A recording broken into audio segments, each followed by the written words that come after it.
Assalamualaikum warahmatullahi wabarakatuh. Bismillah, alhamdulillah, wassalatu wassalamu ala rasulillah, wala haula wala quwwata illa billah. Allahumma rabbi shrah li sadri wa yassir li amri wahlul 'uqdatam min lisani yafqahu qawli. Amma ba'd. Ma'asyiral muslimin, Bapak Ibu jemaah yang berbahagia, di kesempatan pagi hari ini kita akan melanjutkan dan mengawali pembahasan tentang hadis-hadis yang ada di kitab Shahihul Bukhari dan Muslim. Tepatnya di pagi hari ini dalam Shahih Bukhari akan dibacakan beberapa hadis tentang kaifa kana badul wahyi ila Rasulillah sallallahu alaihi wasallam. Bagaimana awal mula wahyu diturunkan kepada Nabi Muhammad sallallahu alaihi wasallam. Ya. Dari Umar bin Khattab, orang telah berkata, Sayyidina Umar bin Khattab, sami'tu Rasulullah sallallahu alaihi wasallam yaqulu, saya mendengar Rasulullah sallallahu alaihi wasallam bersabda. Berarti ini namanya hadis qauli, hadis perkataan, ya. Apa yang dikatakan oleh Nabi? Innamal a'malu binniyat. Nah, ini sama-sama maskur ya. Sama-sama tahu lah kita kira-kira ya. Innamal a'malu binniyat. Sesungguhnya amal perbuatan itu binniyat, bergantung kepada niatnya. Ya. Artinya apa? Masyaallah muslimin. Kalau umpamanya hadis ini diterapkan dalam disiplin ilmu fikih, itu ternyata pemahamannya menjadi tidak tunggal. Ya. Pemahamannya menjadi tidak tunggal. Ketika Rasulullah bersabda innamal a'malu binniyat, sesungguhnya amal perbuatan itu bergantung kepada niat. Kalau menurut mazhab Syafi'i memahami teks hadis ini, innama sihhatul a'mal binniyat. Sesungguhnya sah tidaknya amal perbuatan bergantung kepada niat. Contoh, kalau kita pagi ini berdiam di masjid, ya, itu kira-kira akan dapat pahala tidaknya, ya bergantung pada niat. Pak, sedang apa? Sedang di masjid dulu. Sedang apa ya? Ini apa? Istirahat dulu, nggak langsung pulang ngaji di masjid. Itu kira-kira kalau niatnya begitu dapat pahala kan? Nah, Pak sedang apa di masjid? Sedang apa? Ngikuti taklim, dapat pahala kan? Nah, padahal sama-sama duduk berdiam di dalam. Nah, itu contohnya begitu. Ya, makanya kemudian kalau dalam mazhab Syafi'i, niat itu dalam segala aktivitas ibadah termasuk rukun. Ya, kalau mau sholat itu harus niat sholat, rukun. Kalau nggak niat sholat berarti sholatnya tidak sah. Gitu. Kalau mau puasa harus niat di malam hari. Kalau tidak niat tidak sah. Ya. Kalau mau mengeluarkan zakat harus niat. Apapun itu harus diniatkan. Sementara kalau menurut mazhab Hanafi, beliau mengatakan memahami innamal a'malu binniyat. Innamal a'malu binniyat, sesungguhnya amal perbuatan itu sah tidaknya bergantung niat. Beliau mengatakan niat itu bukan rukun tapi syarat. Makanya kalau mazhab Hanafi contoh orang mau sholat, ini bedanya ya. Contoh orang mau sholat, ketika tadi sholat subuh, mazhab Syafi'i berdiri, kemudian ketika mau takbir melafalkan ucapan pelafuz usolli fardhu subhi rakaataini mustaqbilal qiblati adaan ma'muman lillahi ta'ala. Itu mazhab Syafi'i. Kalau mazhab Hanafi itu datang langsung takbir. Ya, niat itu syarat. Artinya ketika dari wudhu datang ke masjid pun itu udah dianggap niat. Kenapa? Karena syarat. Gitu. Ya. Nah, ini leluasanya pemahaman para ulama, beragamnya pemahaman para ulama, itu tentu idealnya memudahkan umat dan masyarakat. Ya, jadi jangan kemudian perbedaan pemahaman itu langsung kemudian dijadikan sebagai sumber pertengkaran, harusnya tidak. Ya. Wa inna ma likulli imri'in ma nawa. Dan sesungguhnya, ya, bagi setiap orang itu bergantung kepada niatnya. Jadi dapat pahala atau tidak, dapat gajahan atau tidak, semuanya bergantung kepada niatnya. Ya, dahulu, masyaallah muslimin, ini di zaman Nabi Muhammad SAW, ketika beliau diperintahkan oleh Allah untuk melakukan hijrah dari Makkah ke Madinah, ada di antara sahabat itu ya waktu itu udah Islam tapi nggak mau hijrah. Ya, kenapa? Berat. Kenapa berat? Ya, masih banyak yang harus dikerjakan. Apa?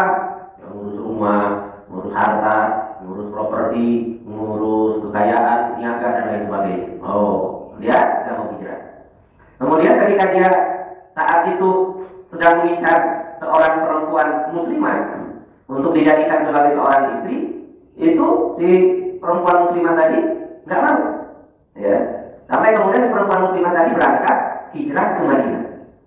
Nah, ketika si perempuan tadi hijrah ke Madinah, tidak lama kemudian si laki-laki yang tadi disuruh hijrah nggak mau, akhirnya ikut ke Madinah hijrah. Nah, di situ kemudian para sahabat kalau bahasa kita aja diceng-cengin gitu. Ini hijrahnya karena perintah Nabi atau karena mau ngejar si perempuan. Nah, makanya hadis Rasul tadi bilang nama likulli imri'in ma nawa. Sesungguhnya untuk setiap orang itu bergantung kepada niatnya. Niat itu apa? Ya, banyak saya kira di banyak kesempatan kita pun umpamanya akan melihat segala sesuatu itu kadang-kadang mirip, ada similaritasnya, kemiripannya. Oh, yang ini begitu, yang ono demikian, umpamanya. Yang membedakan adalah niatnya. Ya. Apalagi sebentar lagi kita akan ramai dengan banyak orang yang baik. Betul nggak, Bu? Sebentar lagi kita akan disuguhi banyak orang yang berbuat baik. Nah, ini sebentar lagi akan ramai, ya. Bagaimana ya begitu? Nah, kita jangan suzon juga, ngomongnya dia pasti nggak benar atau gimana? Ya, belum tentu juga, bisa jadi nggak benar, bisa jadi benar, ya. Nah, jadi oleh karena itu ini, ya, terkait dengan niat ini, ya, terkait dengan niat. Nah, kemudian terkait niat ini juga Rasul sampai kemudian melanjutkan sabdanya, "Faman kana hijratuhu ila dunya yusibuha." Ya, ini hadis itu kadang-kadang Bapak Ibu di riwayat Imam A itu komplit, di riwayat Imam B itu kadang tidak komplit karena beliau menyampaikan apa yang beliau benar. Ya, seperti itu model. Ini kalau kita lihat ini hadis riwayat Imam Bukhari ini, kalau umumnya kita lihat apa? Innamal a'malu binniyat wa innamal likulli imrin ma nawa, wa man kana hijratuhu ila Allah wa rasulihi fa hijratuhu ila Allah wa rasulihi. Kalau di sini enggak ada kata-kata itu. Maka hijratuhu ila Allah wa rasulihi fa hijratuhu ila Allah wa rasulihi. Itu tidak ada di dalam teks hadis riwayat Imam Bukhari. Ya, karena hadis riwayat Imam Bukhari langsung innamal a'malu binniyat wa innamal likulli imrin ma nawa, wa man kana hijratuhu ila dunya yusibuha. Langsung ke sana. Makanya kemudian orang boleh umpamanya mana hadisnya? Boleh atau bukan? Gitu ya, itu boleh. Tapi kadang-kadang ketika mengkaji secara lebih tepat, itu tetap kita membutuhkan hadis-hadis yang diriwayatkan oleh para ulama yang lain, para imam hadis yang lain. Jadi kalau kata Rasulullah dalam riwayat Imam Bukhari, "Maka hijratuhu ila dunya yusibuha." Barang siapa yang hijrahnya karena persoalan dunia, yusibuha, maka dia akan memperolehnya. Ya. Jadi kalau ada orang yang hijrah karena persoalan dunia, yusibuha, dia akan memperolehnya. Ya, persoalan dunia itu kan banyak, ya. Karena ingin jabatan, karena ingin harta, karena bisnis, itu dunia. Karena bisnis, karena jabatan, nah itu persoalan dunia. Ya. Atau ila imro'atin yang kiwah, atau kalau ada orang yang hijrahnya karena tujuan ingin menikahi seorang perempuan, seperti yang tadi diceritakan di awal, yang kiwah pahalanya hanya bisa menikahinya. Jadi pahalanya itu berarti yang bersangkutan tidak akan mendapat ganjaran dan pahala di sisi Allah, cuma hanya rewardnya bisa menikahi si perempuannya. Ya, kalau dia orang hijrah karena apa masalah dunia, sih paling rewardnya apa dia mau, dagangnya dapat untung, itu aja, bisnisnya lancar, itu aja. Ya, tidak ada yang lain. Fahijratuhu ila ma hajara ilaihi, maka hijrahnya yang bersangkutan itu bergantung reward diperoleh tidaknya, bergantung kepada niat apa bersangkutan hijrahnya. Sama umpamanya. Di zaman sekarang juga kan tidak sedikit istilah hijrah ini banyak dipakai oleh para apa namanya pesokor pabrik figur gitu, ya, hijrah. Nah, itu di antara sekian yang hijrah itu mengacu kepada hadis Nabi tadi, ada yang karena dunia, ada yang karena perempuan, ada yang betul karena Allah. Itu menunjukkan apa? Bahkan hak perbuatan baik sekalipun itu motivasi dan niatnya bisa agak. Ya, ini nazarul muslimin jamaah rahimahullah. Ya. Kemudian hadis yang kedua kita baca. An Aisyah, dari Sayyidatina Aisyah. Lagi-lagi ini disebutkan Imam Bukhari nggak pernah berjumpa dengan Sayyidatina Aisyah radhiyallahu anha secara langsung, belum pernah. Siapa Sayyidatina Aisyah itu? Ummul Mukminin, ibunya orang mukmin. Ya. Jadi istri-istri Rasulullah itu ketika Rasulullah SAW diangkat sebagai Nabi dan Rasul, kemudian banyak orang yang menyatakan iman dan Islam, ya, itu maka beliau digelari Ummul Mukminin. Kira-kira hampir sama dengan di kita, di banyak negara juga begitu. Kalau disebut ibu negara, cocok ibu negara. Cuma kalau ibu negara sesuai dengan durasi masa jabatannya. Kalau sudah kelas 5 disebut mantan ibu negara. Gitu. Mantan ibu negara. Kenapa? Karena coraknya bersifat politis. Tapi kalau istri-istri Rasulullah itu ketika Rasulullah wafat tidak ada istilah mantan Ummul Mukminin, itu nggak ada itu. Ya. Bahkan istri Rasulullah itu tidak ada juga yang diperkenankan untuk menikah lagi setelah Rasulullah wafat, itu nggak ada. Ya. Kenapa nggak ada umpamanya? Karena kalau perempuan itu ibu bapak di akhirat nanti di surganya itu bersama dengan bersama dengan suami terakhirnya. Ya, kalau sama-sama di surga itu pilihannya dengan suami terakhir. Ya, makanya kalau laki-laki itu kalau ada seorang laki-laki menikah, istrinya wafat, menikah lagi, istrinya wafat lagi, itu nanti di akhirat bisa bersama. Ya, tapi kalau perempuan menikah, suaminya wafat, kemudian menikah lagi, itu di akhirat tidak bisa, bertiga itu tidak bisa. Itu. Kalau di perempuan, ya, jadi itu makanya di Rasulullah itu ada yang nikah ini. Ya, nah, masyaallah muslimin, radhiyallahu anha dari Siti Aisyah, semoga Allah ridho kepadanya. Kalau laki-laki sahabat itu radhiyallahu anhu, kalau perempuan radhiyallahu anha. Kalau berdua radhiyallahu anhuma. Contohnya siapa? Umpamanya kita menyebutkan Abdullah bin Umar bin Khattab. Ya, Abdullah bin Umar bin Khattab. Ya, Abdullah anak Sayyidina Umar. Itu biasanya disebut radhiyallahu anhuma. Semoga Allah ridho kepada Abdullah, juga ridho kepada Umar bin Khattab. Itu anak yang luar biasa yang bisa begitu. Ya. Kata Sayyidatina Aisyah radhiyallahu anha, annal Haritsah bin Hisam sa'ala Rasulullah sallallahu alaihi wasallam. Nah, ini ceritanya kisahnya, ya. Sayyidatina Aisyah melihat sahabat Harits bin Hisam bertanya kepada Rasul. Yang menceritakan Sayyidatina Aisyah. Ini yang menceritakan bukan sahabat Harits bin Hisam, gitu ya. Nah, apa? Sahabat Harits bin Hisam bertanya kepada Rasul, ya Rasulullah, wahai Rasulullah, kaifa ya'tikal wahyu? Bagaimana cara datangnya wahyu kepada engkau, wahai Rasul? Ya, bagaimana datangnya wahyu kepada wahai Rasul? Maka Rasulullah Sallallahu Alaihi Wasallam, maka Rasulullah Sallallahu Alaihi Wasallam menjawab, ahyanan ya'tini misla sholatil jaros. Terkadang wahyu datang kepada saya bagaikan gemerincing lonceng. Nah, kebayang nggak? Wahyu didatangkan kepada Nabi Muhammad bagaikan gemerincing lonceng. Nah, ini berarti apa? Butuh kecerdasan yang luar biasa. Ya. Butuh kecerdasan yang luar biasa untuk memahami itu adalah wahyu dari Allah. Ya. Wa huwa asadduhu alayya. Dan wahyu yang diturunkan seperti gemerincing lonceng itu paling berat kepada saya. Kalau lonceng itu kan ada tekanan. Kalau kita dengar suara lonceng aja kan telinga kayak gimana? Itu berat kepada Rasulullah Sallallahu Alaihi Wasallam. Ya, fayusuf anni wa wa'aitu anhu maqala. Ya, kemudian diambil dari saya dan saya menjaga apa yang dikatakan. Jadi malaikat Jibril itu menyampaikan wahyu kepada Nabi Muhammad bagaikan gemerincing lonceng, waqad wa'aitu anhu, dan saya menyimak, memperhatikan, menghafalkan apa yang dikatakan. Berarti masyarakat muslimin ini kalau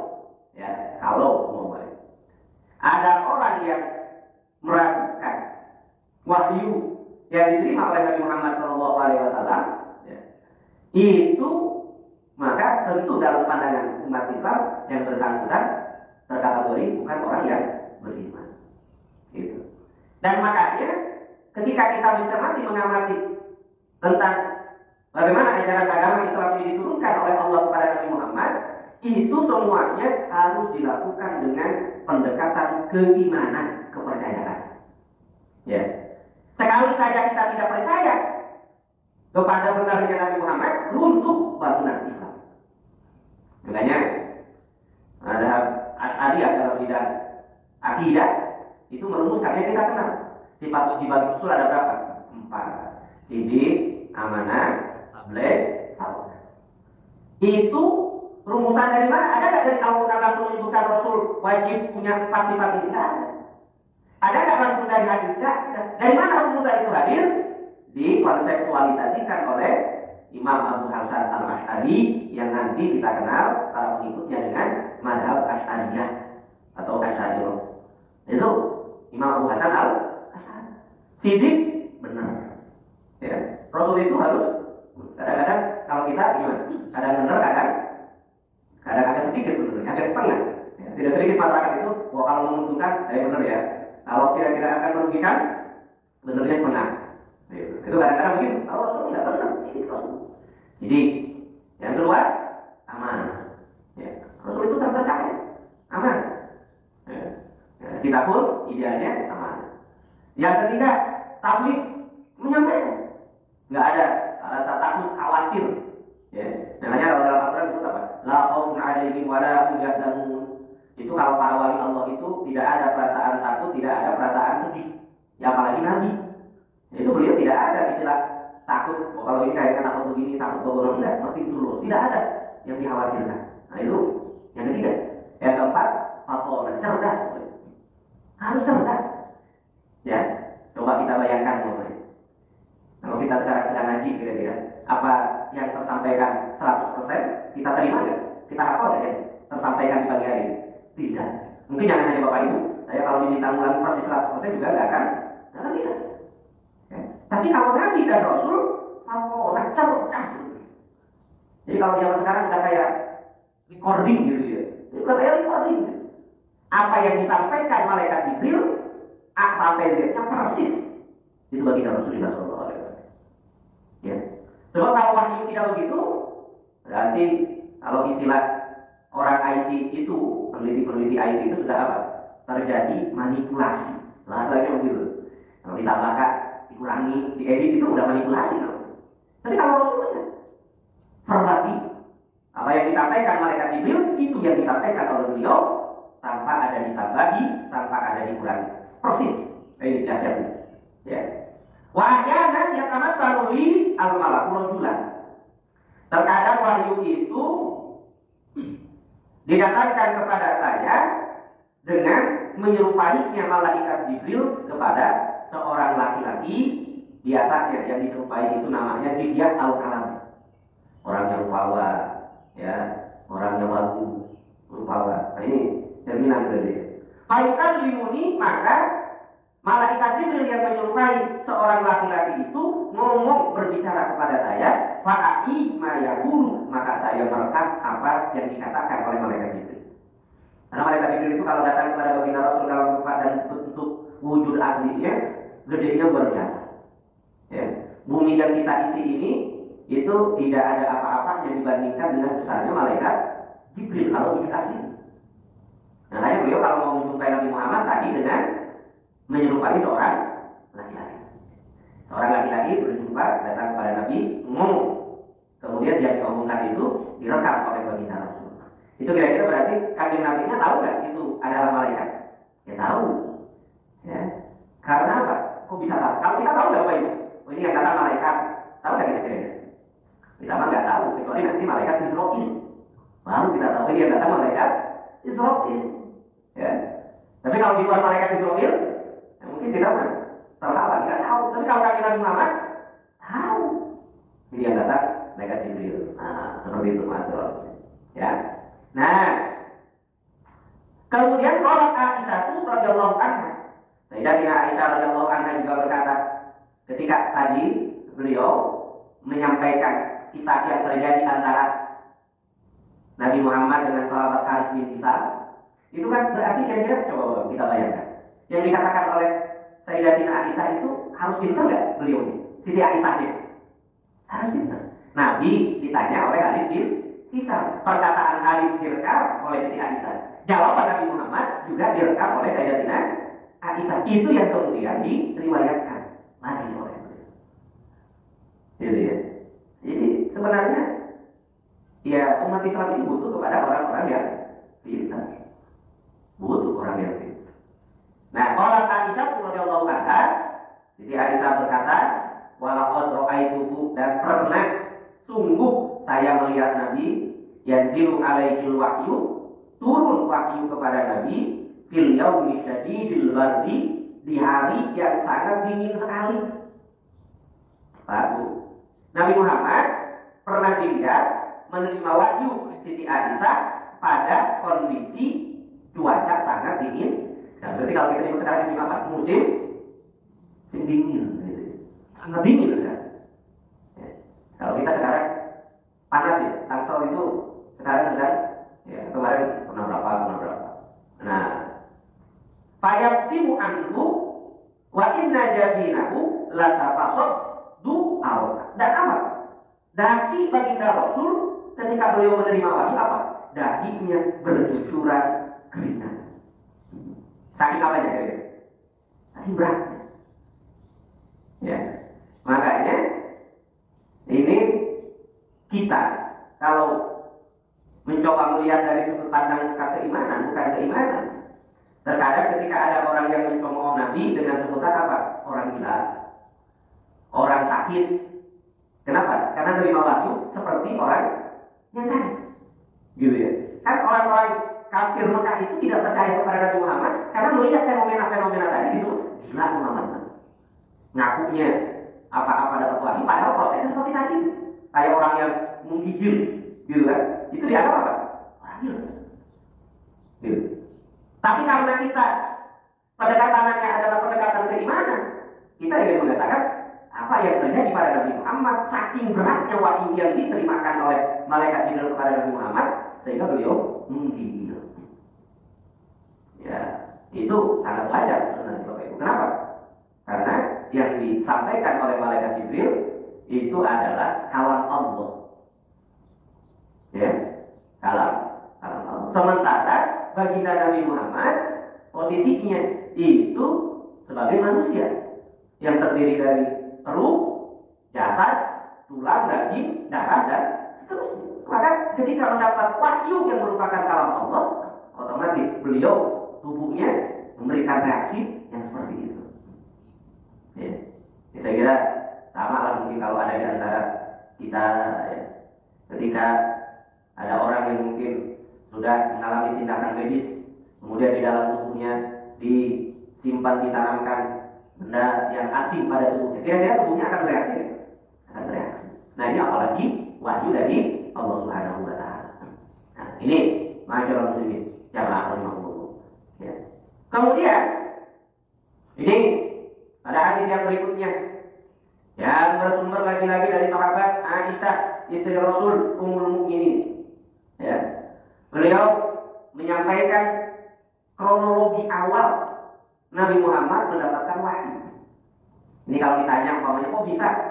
Apakah waktu Nabi Muhammad mendapatkan wahyu yang pertama itu Siti Aisyah sudah ada? Belum. Apakah sudah jadi istri Nabi? Belum. Dari mana beliau tahunya, meriwayatkannya? Mendengar dari Rasulullah SAW. Nah, ini Siti Aisyah berkata begini, awal ma bi abihi Rasulullah SAW minal wahyi ar-ru'ya as-salihatu fin naumi. Awal pertama diperlihatkan wahyu kepada Nabi Muhammad Sallallahu Alaihi Wasallam. Awal pertama diturunkan wahyu kepada Nabi Sallallahu Alaihi Wasallam itu adalah ar-ru'ya as-salihah, mimpi yang benar, yang baik, yang dilihat oleh Nabi Muhammad Sallallahu Alaihi Wasallam. Jadi Nabi Muhammad itu sebelum diangkat jadi Nabi dan Rasul itu sudah apa istilah kita, dicicil ya wahyu yang diturunkan oleh Allah kepada Nabi Muhammad itu awal-awalnya berupa mimpi-mimpi. Ini tentu bukan mimpi sembarang mimpi. Nah, kalau di zaman itu mimpi yang dipakai SDSB bukan yang begitu. Ya. Kalau Nabi Muhammad hidup di zaman SDSB, kalau bisa repot itu urusan itu. Ya, bisa rumahnya didatangi terus banyak orang. Gitu. Ini kan mimpi. Fakana la yarau yang illa ja'a misla falaki subuh. Tidaklah Nabi Muhammad bermimpi di suatu malam, melainkan apa yang dimimpikan oleh Rasul dalam tidurnya itu terjadi persis sebagaimana persisnya waktu matahari terbit. Jadi apapun yang dimimpikan oleh Nabi itu benar toh. Dan kalau kadang-kadang kita sering mimpi nggak Bu? Pak? Mimpinya apa kalau kita? Mimpinya apa kira-kira? Bunga tidur. Mimpinya hanya bunga. Mimpinya kemana? Oh, sampai sekali dari mana? Mimpinya dari mana ini? Dari Amerika, dari Eropa. Oh, tapi itu Bapak pengen. Ya. Nah itu, kalau Nabi Muhammad apa yang dimimpikan, karena mimpi itu termasuk wahyu dari Allah, pemberitahuan awal akan terjadi apa? Bukan berarti indigo juga kalau orang itu bukan. Nabi Muhammad indigo ya tahu masa yang akan datang. Tidak seperti itu. Ya, mimpi. Nah, summa hubiba ilaihi al-khala. Kemudian Nabi Muhammad setelah banyak mimpi dalam tidur yang kemudian menjadi wujud dan nyata, beliau kemudian diberikan rasa senang untuk menyendiri. Ya, al-khala itu kalau orang sekarang nyebutnya toilet, menyendiri. Ya. Tapi Nabi Muhammad saat itu yang tinggal di Mekah, ya, banyak mimpi, setelah banyak mimpi terjadi, itu beliau kemudian banyak menyendirinya di Gua Hiro beliau fajatahan nasufi tahan berat seperti Brahma Kumbara, bukan. Ya. Berzikir menjauhkan diri dari penyembahan orang kota Mekah kepada patung dan berhala. Ya. Terus seperti itu yang terjadi sampai kemudian ketika beliau pulang ke rumah, nggak lama bekalnya disiapkan berangkat lagi. Bekalnya apa yang disiapkan oleh Siti Khadijah? Ya bekalnya kurma, kismis, manis-manisan. Untungnya bekalnya bukan nasi. Ya, kalau nasi repot di Gua Hiro belum ada colokan listrik, nggak bisa dipasang magic ya, nggak bisa. Ya. Jadi kurma yang gitu. Habis turun, udah siapin lagi, berangkat lagi. Itu Nabi Muhammad. Ya. Sampai di suatu waktu, ini kalau kita umat Islam Indonesia menyebutnya kapan? 17 Ramadan. Datang malaikat Jibril. Ya, waktu itu belum disebut malaikat Jibril. Datang seorang malaikat. Ketika Nabi Muhammad sedang ada di Gua Hiro, dia tolong baca Muhammad. Mana Nabi Qori? Maaf, saya tidak bisa baca. Nabi Muhammad berada kaget juga begini. Kok tiba-tiba di dalam Gua Hiro ada orang lain? Nggak dikenal lagi. Baca Muhammad, saya nggak bisa baca. Apa kemudian? Fa'akhadani fa'akhadani. Saya dipegang, kemudian saya Nabi Muhammad dihidupkan oleh malaikat. Setelah Nabi Muhammad sesak, nggak bisa nafas, dilepaskan. Ikut Nabi Muhammad 2 kali, baca Muhammad. Saya nggak bisa baca, dipegang, dipeluk sama malaikat Jibril. Setelah agak sesak nafas, dilepaskan. Ikut ya Muhammad 3 kali, baca Muhammad. Mana Nabi Muhammad? Saya nggak bisa baca, dipeluk, dilepaskan. Kemudian malaikat Jibril berkata, ya Allah, bismi rabbikal ladzi khalaq, khalaqal insana min 'alaq, ya Allah wa rabbukal. Bacalah dengan nama Tuhanmu yang menciptakan, yang telah menciptakan manusia dari titik kita sebutnya alat itu zigot ya. Ya Allah wa rabbukal akram, bacalah dan Tuhanmu yang Maha Mulia. Ini masyaallah. Setelah itu Nabi Muhammad mengulanginya. Malaikat Jibril berkata, Nabi Muhammad mengulangi. Makanya dalam kajian keislaman Bapak Ibu, itu ilmu itu ditransmisikan dengan cara tadi, musyawarah langsung. Ya. Jadi gurunya menyampaikan, muridnya mengulangi seperti itu model. Itu yang disebut dengan di zaman sekarang sanad. Ya, sanad begitu. Gurunya mengajarkan dari siapa? Dari gurunya. Gurunya dari siapa? Dari gurunya. Sampai kemudian Nabi Muhammad dari siapa? Dari malaikat Jibril. Malaikat itu dari siapa? Dari Allah Subhanahu wa Ta'ala. Ya. Nah, ketika Nabi Muhammad mengulanginya, hatinya bergetar. Hingga kemudian setelah itu beliau kembali ke rumah Khadijah binti Khuwailid. Ketika kembali ke rumah, beliau berkata, "Zamiluni. Khadijah, selingkuhi saya." Dalam kondisi apa? Bergetar, was-was, ketakutan, kaget ketemu malaikat Jibril. Mungkin kalau kita ketemu malaikat Jibril bisa copot, bisa copot, bisa gitu. Copot apa ya? Bisa dahar kadang-kadang gitu. Ya minimal pingsan. Kalau bapak ketemu siapa mamanya ya? Siapa aja mamanya? Itu bisa kaget, kalau orang kaget bisa seperti itu. Nah, setelah diselimuti, beliau mulai agak tenang. Nanya kemudian Khadijah, ada apa sih? Jawaban Nabi Muhammad apa? Lapar khosyitu ala nafsi. Saya takut diri saya wahai Khadijah. Nabi Muhammad aja mengalami ketakutan karena mengalami peristiwa yang luar biasa. Siti Khadijah menjawab sebagai seorang istri yang luar biasa. Kata Siti Khadijah, "Kalla wallahi ma yuzi Allah abada." Tidak wahai suami, demi Allah. Itu padahal belum Islam. Artinya belum dipahami itu adalah wahyu dari Allah. Demi Allah, engkau tidak akan dikecewakan oleh Allah selamanya. Karena engkau orangnya banyak menyambungkan tali silaturahmi, engkau banyak menanggung. Kalau ada persoalan-persoalan, engkau memuliakan tamu, engkau membantu banyak orang. Engkau itu orang baik, wahai Muhammad. Gak mungkin engkau akan dicelakakan oleh Allah. Ini kalau bisa istri itu begitu menenangkan, bukan malah nambah persoalan. Dari mana? Dari sana. Oh, waduh, siapa itu ya? Kayaknya berat. Malah tahu apa kalau begitu ya? Tambah repot kalau begitu. Nah, fungsi istri itu yang tadi.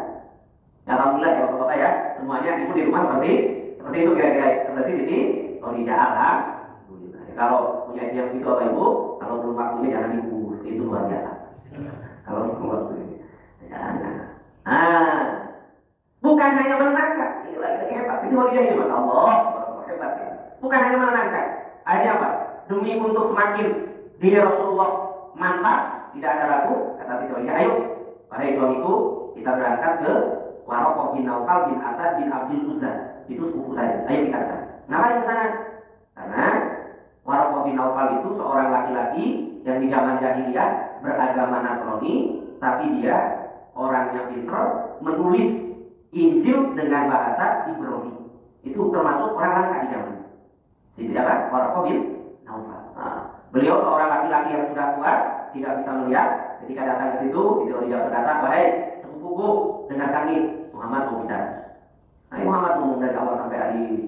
Setelah itu diceritakan kepada Waraqah bin Naufal. Setelah diceritakan, Waraqah langsung berkata, "Wahai Muhammad, yang datang ini namus." Namus itu bahasa Ibrani. Namus itu maksudnya Jibril. Yang datang kepadamu itu adalah namus Jibril, dia yang dulu datang kepada Musa. Nah, Musa itu kan Nabi Bani Israil yang diturunkan apa? Taurat. Begitu. Seandainya nanti saya hidup panjang wahai Muhammad, saya nanti akan membantu Anda. Karena nanti pada saatnya engkau akan diusir oleh kaum dari kota Mekah ini. Kata Nabi Muhammad, apa mereka akan mengusir saya? Iya, nanti kamu akan diusir. Ya. Sebab tidak ada orang yang diberikan wahyu oleh malaikat Jibril, melalui malaikat Jibril, melainkan dia akan diusir dan dia nanti akan menang, tapi berat. Apa yang terjadi kemudian ternyata Waraqah bin Naufal tidak lama meninggal dunia.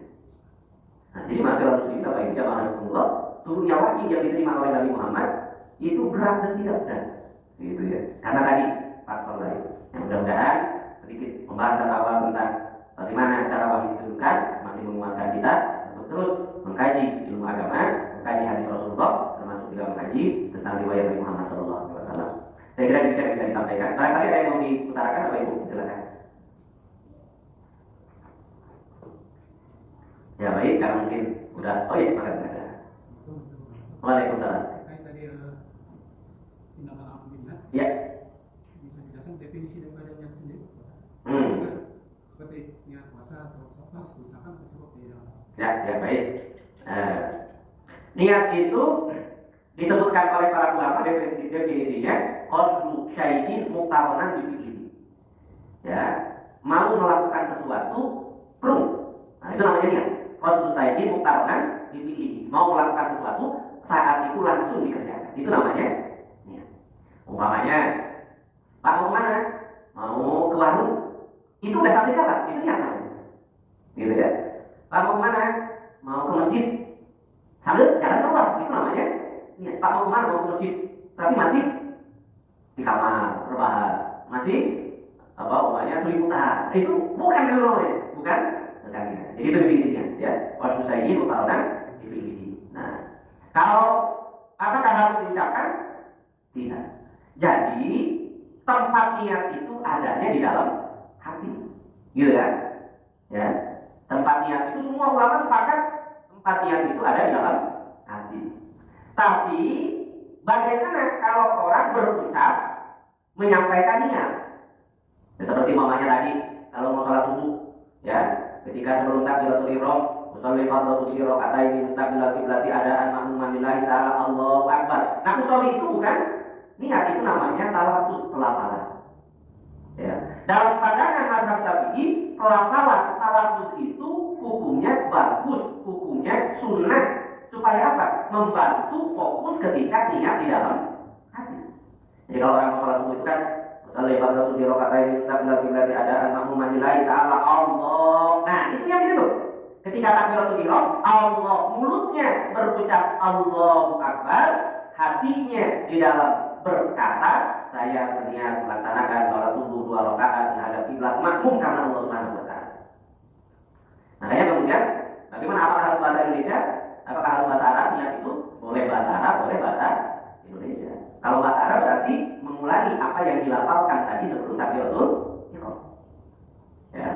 Jadi menurut mazhab Syafi'i boleh, bagus, bahkan disunahkan untuk membantu.